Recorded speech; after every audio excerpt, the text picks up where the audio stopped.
বন্ধুর বিয়ে হইতো, সব বন্ধু মিলে একজার ড্রেস লইরা, তার টাকা পয়সা নাই, হে লইতে পারেন না, কিন্তু বন্ধুর বিয়া যাইতে হইব তো হয়ে গেছে। ছবি তুলার সব বন্ধু এই এলাকাত উবাইছে, হে উবাইছে। হঠাৎ এক বন্ধু কইল, দোস্ত তুই একটু সামনে যা, আমরা সবার পিনে একজার ড্রেস আছে, আমরা একটা গ্রুপ ছবি তুলিলাই।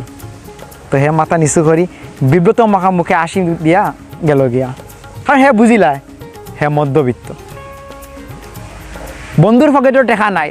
সব বন্ধু মিলাই এক জায়গাত আড্ডা দেওয়া যেটা, চিল করা যেটা রেস্টুরেন্টও, মানে অকলে মিলিয়া খাইতা। তারে কইরা এখন না রে আমার পেটো বুক নাই, না বন্ধু আমি যাইতাম না, এটা খাইলে আমার ভালো লাগে না, কিংবা আমার অনেক কাজ আছে, তারে জুড়ে লইয়া যাইবা। হে যাইতো চায় না, এখন তার পকেটেও টেকা নাই, এখন তো বিল অনেক সময় দেওয়া লাগে, কিংবা ওখানে মিলিয়া দেওয়া লাগে, তার পকেটে টাকা নেই, কিতা করবো। এদিকে বন্ধু হলে জোর করা তারা লগাইয়া গেল।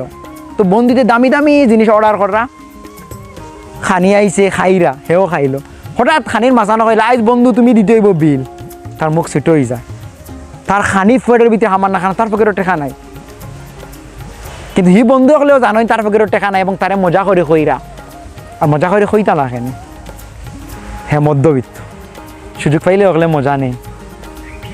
একটা জিনিস খেয়াল করি দেখবা ভাই, কোনো বনির যদি জামাইয়ের বাড়িওয়ালা গরিব হয়, জামাই যদি গরিব হই নানি, এগুলোর লগে একরকমের ব্যবহার করবা। আর কোনো বনির জামাই যদি বিদেশি হয়, কিংবা ব্যবসায়ী, কিংবা টেকালা হয়, হি বনির লগে আরেক ধরনের ব্যবহার করেন। দেখবা ভাই, যে বনির টেকা নাই, ই বনির ফুরদাইন যখন নানাবাড়ি যাই নানি, তারা এগু অবায় আটের, হেগু অবায় আটের, কেউ কু এড়াই তারা গুরুত্ব দেয় না। কিন্তু যে বনির টেকা আছে, ই বনির বাইচেন ধরে তুলো করা ভাই, ইগে মায়াদের ইগে উড়লর, ইতারে মাটিত রাখতে দিলা না, মাটি লাগি যাব, মাথার তুলে না উকইন লাগি যাব। মানে যার টেকা আছে ভাই, তারে সবে আদর করবা। কিন্তু হি বনি দেখে কিছু করা না, কারণ ই বনি জামাইয়ের টেকা নাই, মধ্যবিত্ত।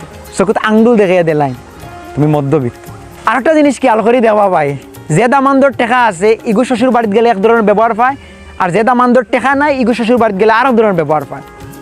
যে দামান্দর টেকা নাই, এগু শ্বশুর বাড়ি গেলে মানে সবে খুব স্বাভাবিকভাবে নে, ধরো হে গেছে, যেটা আছে মচুরও তা তারা দিয়ে খাওয়াইবা, তার লগে আলাদা কোনো বিষয় নাই, আলাদা কোনো মাত নাই, মানে হেতার গেছে তারেও নর্মাল খাওয়াইবা।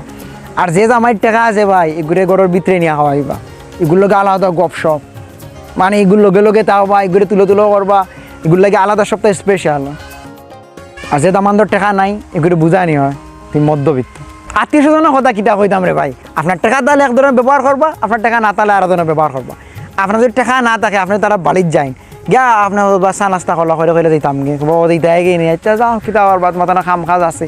আর আপনার যদি টাকা পয়সা থাকে ভাই, আপনি যদি কইন আমি দিতাম গে, না খবর দা যাওয়ার নাম লইবা না রইবা, খুঁয়া জুড়ে আপনার রাখবা। আপনার যদি টাকা না থাকে, আপনি যদি ফোনও দিন, তারা ফোন ধরতা না, বিজি আসলাম। আর আপনাদের টাকা না থাকে, তারা যাচ্ছিয়া ফোন দেবো, ফোনও দেও না রে বা কিতা করো ভালো আছেন। কারণ আপনি মধ্যবিত্ত, আপনার গুরুত্ব নাই। শেষ করার আগে একটা কথা কই, মধ্যবিত্ত চিরদিন মধ্যবিত্ত থাকে না, কিন্তু তার লগে ঘটে যাওয়া ঘটনাগুলি হে মনে রাখে, মনে রাখিয়া অনুপ্রাণিত ইয়ে হে আপনার লগে এই ধরনের ব্যবহার করতো না। কারণ হে জানে মধ্যবিত্ত হওয়া কী পরিমাণ কষ্ট, কী পরিমাণ অপমানের বিদ্যুৎ দিয়ে দিতে হয়।